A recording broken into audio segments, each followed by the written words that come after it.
Good morning, good afternoon, everyone. Welcome to our CPIA exam info session.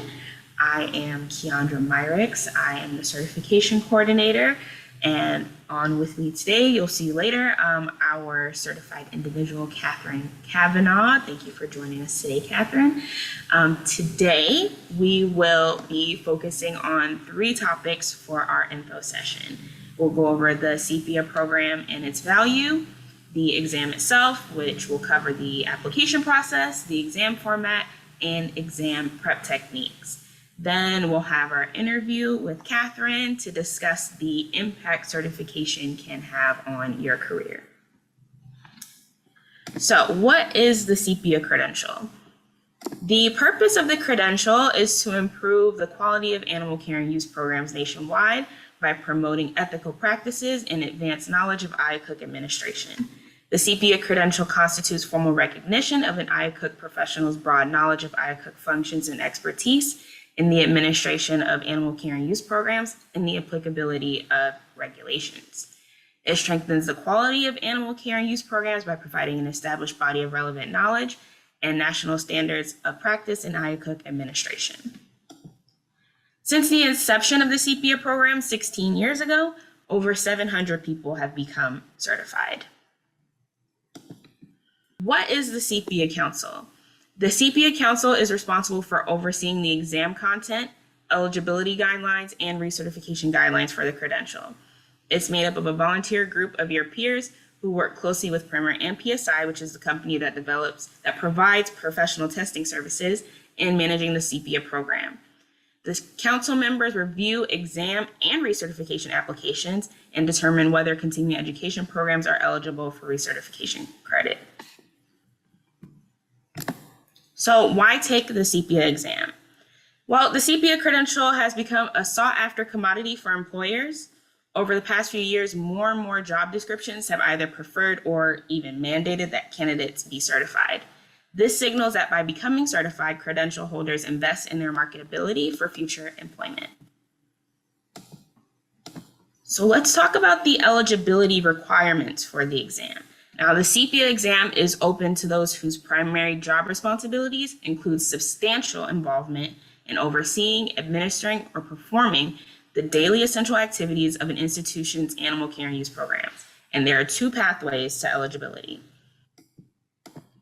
The first being a bachelor's degree and 2 years of qualifying relevant IACUC experience within the past 7 years. Or you can have 4 years of qualifying relevant experience within the past 7 years. So to sit for the exam, candidates must have at least 24 months of full-time experience in total. And we've created a formula to calculate the eligibility of candidates whose job responsibilities aren't fully dedicated to IACUC administration related work.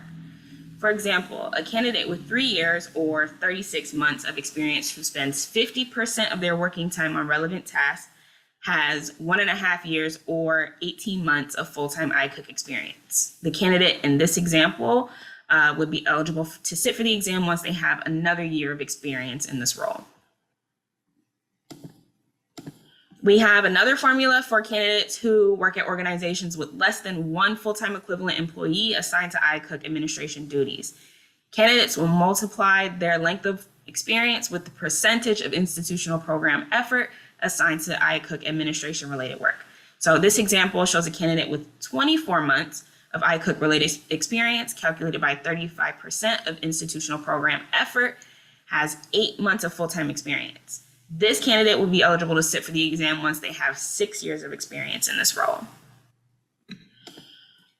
I've mentioned relevant experience a few times now, so let's just talk about what that entails. Candidates must be responsible for the development, management, implementation, oversight, or administration of these job functions that we'll discuss in a moment. And it's important to remember that you must perform these tasks on behalf of the IACUC, not on behalf of other offices. Exam candidates may manage the workflow for the IACUC protocol review process from submission to approval, or communicate the IACUC's review of the protocol. This excludes drafting or submitting protocols on behalf of other investigators. Eligible exam candidates may coordinate the facility inspection and program review processes. This includes the development of the semi-annual report, documentation maintenance, and ensuring all appropriate areas are identified and inspected. This excludes participating in facility inspections as an IACUC member or as a facility staff member. They also manage, develop, and implement IACUC policies, procedures, and guidelines. This excludes those who develop clinical care guidelines, animal surgical protocols, and standard operating procedures. Eligible exam candidates may direct the preparation of or prepare themselves the regulatory and accreditation documents, such as those filed with ALEC, the Department of Defense, OLAW, the USDA, and the Department of Veterans Affairs. They may also coordinate and manage continuing IACUC oversight of animal activities called post-approval monitoring at some institutions, and the investigation of animal welfare concerns and or noncompliance. Eligible exam candidates may manage the IACUC office and or provide administrative leadership for IACUC committee functions, and this does exclude service as an IACUC member. The final job function is to provide and or manage regulatory training programs for institutional staff, and this does not include providing training programs for animal handling or husbandry. So just to clarify, eligible candidates must coordinate these essential administrative functions on behalf of the IACUC. IACUC committee members, as well as those who interface with the IACUC on behalf of other offices, are not eligible to sit for the exam. And you do not have to take each of the job functions we discussed to be eligible. If you're unsure of your eligibility, you can always send your work verification forms in a detailed CV to certification@primer.org. We'll have the CPIA Council review your application. So you have your 2 years of experience, you're ready to apply. What will that process look like? Candidates may submit their application online or complete the application form found in the CPIA exam handbook. And we do recommend that candidates go the online route for faster processing. So you can go to primer.org/CPIA to apply online. Candidates must complete the application in full using their name exactly as it appears on their current photo ID, such as your driver's license or passport, using alternative names, nicknames, your middle name. That will result in you being denied from taking the exam at your scheduled appointment. All candidates applying for initial certification must include a copy of their current CV that lists their relevant experience and their work verification form. The instructions for submitting your mail-in or online application are written out in the CPIA exam handbook. Remember to save the login ID and password that you created and add the domains at psionline.com and at goamp.com to your safe senders list. And your receipt confirmation will include your candidate ID number, which you should retain for your records. Please be sure to apply with an email address that you have regular access to.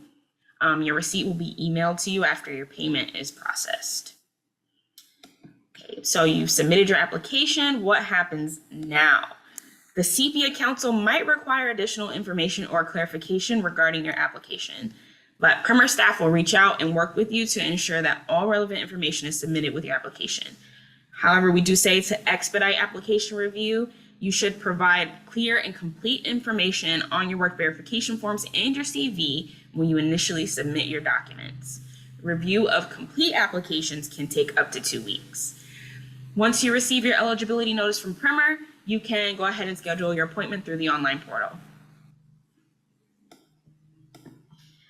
So this summer, we're implementing some changes to the CPIA exam to improve the testing experience.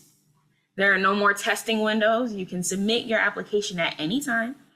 After your application is approved, you will receive a 90-day authorization window in which you'll be able to test. So for this reason, we recommend that candidates hold off on applying until they're sure they're prepared to take the exam. If you're unable to take your exam within your 90-day window for whatever reason, you have the option to submit a one-time transfer request to PSI for a fee. If this request is not submitted before the last day of your testing window, you will forfeit your exam fees and you'll have to submit an entirely new application and payment. The transfer form will be available in the exam handbook and on our website. In the meantime, you can reach out to us at certification@perimeter.org to get that. And again, your exams will be scored instantly. Your score report will be emailed to you within an hour of testing, and candidates who fail the exam must wait 90 days before they are eligible to reapply. The exam will now consist of 135 questions. 120 of these are scored, and there will be 15 pretest items that will not be scored, and candidates will not know which questions are scored. You have 3 hours to finish your exam, and you have the choice to sit for your exam at a physical testing center or on your personal computer through live remote online proctoring. And on our website, we do have some tips for just making sure your system is all good before you go ahead and test. So let's talk about what's actually on the exam. The body of knowledge content outline is the framework for the exam and is divided into 4 sections. The sections you see on the screen here indicate the number of questions on the exam for each of those sections. If you're taking notes at this point, you don't need to worry about writing this down. This document is available for download on our website. Content Area 1 focuses on the regulatory foundations, historical development, government oversight, and accreditation of laboratory animal care programs, and the regulations and standards. Content Area 2 focuses on program management, requirements, administration, and responsibilities, roles and responsibilities for institutional animal care and use programs. Content Area 3 focuses on the functions and processes of the IACUC. And Content Area 4 focuses on the shared oversight responsibilities and the ancillary program components with which IACUC offices interact. The companion to the body of knowledge content outline is the key references document, which is another essential study tool when preparing for the exam. So think of it this way: if the body of knowledge content outline consists of the knowledge IACUC professionals need to execute their duties, then the key references document shows where that information is found. The key references include the source documentation for each of the exam questions, which includes the federal regulations, policy, guidance, and FAQs. This document lives in both the CPIA handbook and on our website. Beyond these items, the CPIA exam handbook also includes a list of other resources and study aids for you. The CPIA exam is computer-based and it is closed book, so candidates are unable to bring any reference materials. While taking your exam, you can bookmark questions you want to return to later, and you can even leave comments on the questions. Just remember, all of these comments are actually reviewed by the testing company and are referred to the CPIA Council, so we do see those. Okay, let's get into your study plan. This will definitely be different for everyone, but we do have a few suggestions to help you get started. The first being to, of course, budget your time. Again, this kind of goes back to making sure you hold off on applying until you're sure you're ready. Focus on topics that are unfamiliar to you first. Understand your learning style, which we'll talk more about in a second. Develop study materials to accompany your learning style. And of course, on-the-job learning is your most valuable resource. So back to the learning styles. There are 4 main types: visual, auditory, kinesthetic, and reading and writing. And there are some online quizzes that'll help provide guidance as to which style aligns with your preferred learning method, though a lot of people find that they learn best through a combination of these methods. So find out what your learning style is and build your study plan around catering to that style. We just want to make it clear that there are no primer official study guides or trainings for this exam, so please beware when looking for study materials online. Candidates are encouraged to use the body of knowledge content outline in that key references document to develop their own study guides. You can also email us at certification@perimeter.org to be included on the list to be paired with a virtual or a local study buddy. We also have study groups on Facebook and LinkedIn where you'll be able to connect with others who are looking to sit for the exam soon. You will receive your exam results within, again, 1 hour of completion via email to the address that you have used to register. and you'll receive a confirmation letter via email with your certification details a few days later if you pass. And your CPIA certificate will be mailed to you to the address that you used to register a few weeks later. So please, once again, just make sure you're using emails and mailing addresses that you have, good access to. There are no changes to the term dates. They're still 5 years and the end dates will remain the same. So generally, those who take the exam between July 1st and December 31st, this will be July 15th for those of you taking the exam this summer, you will have a certification end date of December 31st. And next year, those who take the exam between January 1st and June 30th will have a certification end date of June 30th in 5 years. So that is it for our presentation today. If you have any questions, you can always email us at certification@primer.org. Yeah. Okay, let's go ahead and transition into our interview with our certified individual. All right, hello again, Catherine. Hi. So let's go ahead and get into our interview. Just wanted to ask you a couple of questions about what your experience has been like being certified. So let's just start with, how long have you been working in the IACUC field? So I've been in lab animal science for 10 years and focused in IACUC Administration for 8 years. Okay. And what was your organizational role when you initially certified? Well, when I was initially certified, I was an IACUC coordinator. Then I became IACUC manager after, and now I'm assistant director for IACUC and SCRO at UT Southwestern Medical Center in Dallas, Texas. Okay. So how did you become aware of the CPIA program? Primarily through my manager and others in my department that had their CPI certification. My manager was very supportive of efforts to gain certification, and those who had gotten their certification before passed down resources that they had created, binders of resources, flashcards that they had developed. So it was a very supportive environment to kind of inspire me to take that next step. That's amazing. So how long have you been certified, by the way? I have, let's see, I got my certification in 2017. Okay, so a good chunk of time. I believe that's 2 certification terms, right? Yes, I went through my recertification process last year. Yeah, because I believe it's the five years you're good for, and then the recertification. And the recertification process was pretty painless. Primer made it very easy. So shout out to Primer. Thank you for the easy recertification process. That's great. So how would you describe the impact becoming certified has had on your career in this time?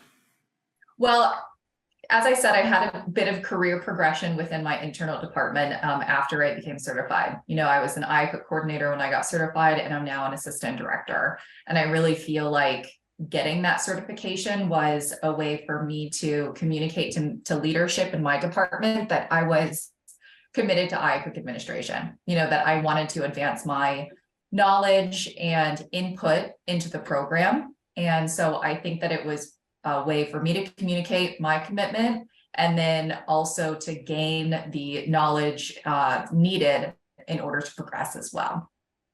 Great. So do you feel your relationship with Primer has presented networking opportunities that you may not have been exposed to otherwise? Absolutely. Primer, I have participated as a webinar presenter with Primer in the past. I have spoken at a couple of Primer annual conferences. I was also accepted as a poster presenter one year at a Primer conference. So I think that they offer different opportunities to engage if you would like to become engaged in those activities. And one of the neat things that I like, especially with the conference presentations, is that when you submit a topic, they'd like to encourage that you speak with others from different institutions.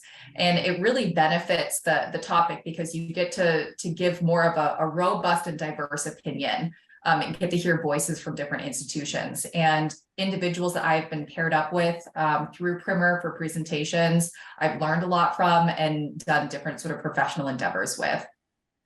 Okay. And many candidates become certified to fulfill a job or promotion requirement. However, some choose to maintain their credential even after retirement.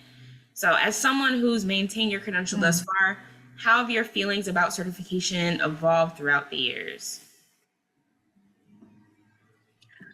Well, I don't think your certification ends with your testing date. You know, having a certification, the world of research, animal research is dynamic. It's always changing. Guidelines change, regulations change. So I think it's really important to, if you're going to be working in the field, keeping up with that certification. And I gave a shout out earlier how, you know, recertification worked, and it was specifically, I did it through CE requirement submission. So I didn't retake the exam. Primer offers sort of a CE sort of thresholds that you meet, and Primer offers various ways to achieve that CE. You can attend different webinars, virtually offered if you don't have an opportunity to travel, or conference attendance, submitting articles, speaking at conferences. So there's a plethora of ways to earn continuing education, and it's a mutually beneficial sort of relationship. You know, you get to learn the knowledge, and then also it applies to maintaining your certification as well. So the learning never stops, and that's one of the things that I really enjoy about the fields as well. Great. I'm glad to hear that. And I'm glad to hear that your experience with Primer has been so, you know, supportive and easy. So how has being certified helped you deal with instances at your job? One example could be navigating information for a new IO, or, you know, could you provide some other examples of problems in your work that your credential has helped you solve? Sure. I mean, I could give a long list. I think it helps me kind of synthesize new information if new regulations roll out, helps me understand what the change is, and then look inward in my program and see what we can do to address that new regulation. Sometimes that new regulation is a reduction in burden. And so evaluating our policies or processes to implement that reduction in burden, and then communicate that change to our committee as well as our researchers. So I think it helps with, if you already know what the regulations are, if there are changes, then you can kind of learn, you know, how to adapt to those changes. I think it also helps in evaluating your internal processes, even without changes to the regulation. Just becoming familiar with what the current regulations are, it can help you know where the regulations are silent on some things, where some of the flexibilities may be, and you can critically evaluate your internal kind of policies and processes to see if there are changes that you want to make to, again, reduce kind of self-imposed administrative burden. One of the specifics that we did in our program is that when we built up a team of people doing pre-review, and that team got very sophisticated in their pre-review methods. A lot of us were getting our CPI certifications. We had a lot of protocols. We had mandatory criteria for what had to go to full committee review. And when our pre-review got very sophisticated, a lot of those protocols going to full committee review no longer had a lot of discussion around them. You know, they were just kind of getting approved. It was almost felt like a little checkbox requirement: go to full committee review, get approved. So we critically looked at our kind of internal criteria, and we stripped away everything that absolutely requires something to go to full committee review. Of course, if it's called to full committee review by an IACUC member, it mandates it going. But as far as slating things for FCR or DMR, we took away all of that self-imposed criteria. And I think we were able to do that because, one, we knew that the regulations didn't have mandatory things on what had to go DMR or FCR. And then also we had sort of a sophisticated staff that was doing the pre-review that could help us take advantage of some flexibilities like that. Okay, that's great. So we have our last question. Has the credential opened up professional or consulting opportunities for you? Yeah, I would say so. I mean, I was invited here today, which is an honor and a thrill. I've also been asked in the past to contribute to articles as a leader in my program. There was an article about 2 years ago now in Lab Animal Science Professional Magazine, where I was a group of 4 individuals that they interviewed to see how we kind of adapted our program to sort of pandemic operations. And like I said, meeting kind of other CPIA credentialed people through, conference presentations or things has led to, teaming up with them again to do other presentations or to work on articles to submit together. So yeah, it definitely, I think also kind of networking and professional engagement is one of those things that you get out of it, what you put in. So that would be definitely a recommendation is once you get your certification and are equipped with the knowledge, look for opportunities to share that knowledge, look for ways to, and it doesn't have to just be outside of your institution. You can take a look at the resources that are in your program. Is there something that you can develop to share the knowledge better that you now have? So definitely kind of trying to carve out your own path. Okay. Well, Catherine, that's all we have for you today in terms of questions. I'm really glad to hear that you've had such a great experience throughout your time being certified and just with PRIMER in general. So I hope anyone listening today who might be on the fence about sitting for the exam really took what Catherine has said here today to heart and is considering just going for it. PRIMER staff will be there to help you along the way. Again, please don't hesitate to reach out to us. And that is all we have for you, everyone, today. Thank you so much for watching. Catherine, thank you again for joining us. And absolutely. And I mirror what you said. Go for it, everyone. You can do it. Great. Well, thank you, everyone. Goodbye.